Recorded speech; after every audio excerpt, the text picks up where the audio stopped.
آج بھی بہت سارے لوگ زیارت کے لیے جاتے ہیں، ہم نے دیکھا ہے، ہاتھ میں ویڈیو ہے، فون، حضور پاک کے روزے کی زیارت کرنے آ رہے ہیں۔ یہاں یہ کوئی پکنک پوائنٹ نہیں ہے، یہ کوئی اس طرح دل بہلانے والی جگہ نہیں ہے۔ تم جس انداز سے وہاں پر کھڑے ہو کر کے بے ادبی کر رہے ہو، کیا تمہارا یہ عقیدہ ختم ہو گیا کہ رسول پاک صلی اللہ علیہ وسلم اپنی قبر میں زندہ ہے؟ نبی پاک صلی اللہ علیہ وسلم اپنے غلاموں کو دیکھ رہے ہیں۔ عزیزو، یہاں ہم بیٹھے ہوتے ہیں، ایک عالم بھی سامنے بیٹھے تو لوگ ادب سے بیٹھ جاتے ہیں، پیر نہیں پھیلاتے۔ تمہاری حیثیت کیا ہے؟ لیکن تمہارا تصور کیسا ہونا چاہیے جب رسول کے دربار میں جائیں؟ حضور اگر دیکھ رہے ہوں، ہاتھ پیر، بلکہ اعلیٰ حضرت فاضل بریلوی رضی اللہ تعالیٰ عنہ فرماتے ہیں، حرم کی زمین اور قدم رکھے چلنا، ارے سر کا موقع ہے وہ جانے والے، اور تم یہاں پر بے ادبی کیا جا رہے۔ میرے عزیزو، بارگاہ مصطفیٰ میں ایسے کھڑے رہو، ایسا گما دے ان کی ولا میں خدا ہمیں ڈھونڈا کرے پر اپنی خبر کو خبر نہ ہو۔ دنیا مجھ سے چھوٹ گئی تھی، ہر طرح کے رابطے بند تھے، میں گھر سے بھی بات نہیں کر سکتا، بچوں سے بھی بات نہیں کر سکتا تھا، مجھے اندھیری کوٹھری میں رکھا گیا تھا جہاں سے آسمان بھی نظر نہ آئے۔ کئی دن گزرتے رہے، لیکن قسم ہے اللہ رب العزت کی، اس کے ذات کی، اس رسول پاک صلی اللہ علیہ وسلم سے جس سے ہم محبت کرتے تھے، انہوں نے ہمیں تنہا نہیں چھوڑا۔ ہم نے جو وہاں دیکھا ہے وہ بیان سے بھی باہر ہے۔ کسی دن نہ پھسلنے دیا، کسی دن نہ بہکنے دیا، کسی دن نہ ٹوٹنے دیا۔ جس طرح مضبوطی کے ساتھ کھڑے تھے باہر، اسی طرح کھڑے رہے، ورنہ تنہا رہتے رہتے وہاں پر آدمی ڈپریشن کے شکار میں پاگل ہو جاتے۔ ایسے کتنے لوگ ہیں، ان کو دیکھ کر گھبراہٹ تو ہوتی تھی، لیکن پھر تنہائی میں جب میرے مصطفیٰ کریم صلی اللہ علیہ وسلم کو یاد کرتے ہیں تو پھر وہ اپنے چہرے جمال جہاں آرا سے جو مشرف کرتے، جو انعامات دیتے تھے، وہ میرے لیے کافی ہے۔ اس کے بعد پھر کسی چیز کی حاجت نہیں ہوتی تھی، پھر وہ صحابہ کی بات یاد آتی تھی، کل مصیبت بعدک جلل یا رسول اللہ، اے اللہ کے رسول، آپ کے ہوتے ہوئے ہر مصیبت حل کی ہے۔ حضور نے فرمایا، برے آدمی کی صحبت میں بیٹھنا ایسے ہی ہے جیسے کوئلے کی کان میں جا کر آنا۔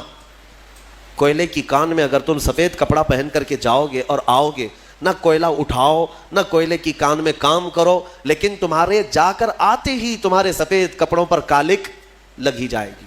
اور حضور اکرم صلی اللہ علیہ وسلم کی حدیث کا مفہوم یہ بھی ہے، اور اچھوں کی صحبت میں بیٹھنا ایسی ہی ہے جیسے عطر کی دکان میں جا کے آنا۔ عطر لگاؤ نہ لگاؤ، لیکن دکان میں جا کے آنے کے بعد تھوڑی بہت کپڑوں میں خوشبو آئی جاتی ہے۔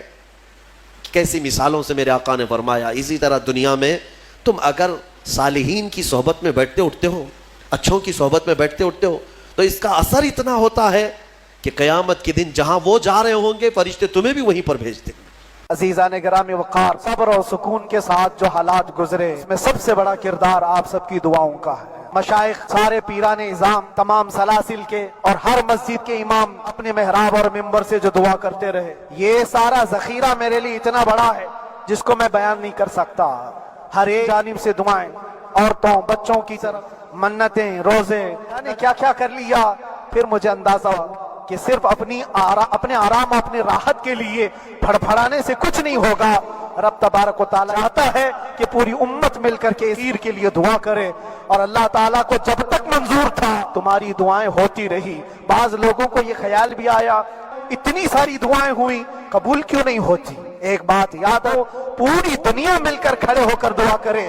اللہ کی قدرت پر کام کرنا واجب نہیں ہے، اللہ پر کوئی چیز واجب نہیں ہے، اگر وہ اپنے فضل سے عطا کر دے تو اس کا احسان ہے۔ اور باہر کی ہمیشہ یہ خبریں آتی رہتی کہ حالات کیسے کے کیسے ہوتے جا رہے ہیں۔ کبھی اگر گھبراہٹ اور بے چینی ہوتی تو میرے عزیزوں صرف ایک ہی بات ہمارے پاس تھی علاج کے لیے، ایک ہی علاج تھا۔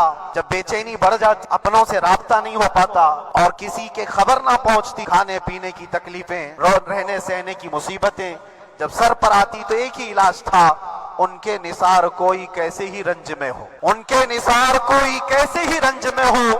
جب یاد آ گئے ہیں سب غم بھلا دی، جب یاد آ گئے ہیں سب غم بھلا دیے ہیں۔ اس رسول محترم صلی اللہ تعالیٰ علیہ وسلم کا احسان عظیم ہے۔ بار بار مجھے یہ احساس ہوتا رہا، پوری دنیا اگر چھوڑ دے، مگر یقین تھا آمنہ کا لال کبھی نہیں چھوڑے، اور چھوڑا بھی نہیں۔ ہر رات جو ہمارا معمول تھا، ہم نے جو دیکھا، ہماری پچھلی زندگی میں ہم نے اتنے عجائبات نہیں دیکھے ہوں گے جو 8 مہینے کے اندر ہم نے دیکھے۔ نبی پاک صلی اللہ تعالیٰ علیہ وسلم کے انعامات و اکرامات، رب تبارک و تعالیٰ کی مدد سے دل مضبوط ہوتا ہے۔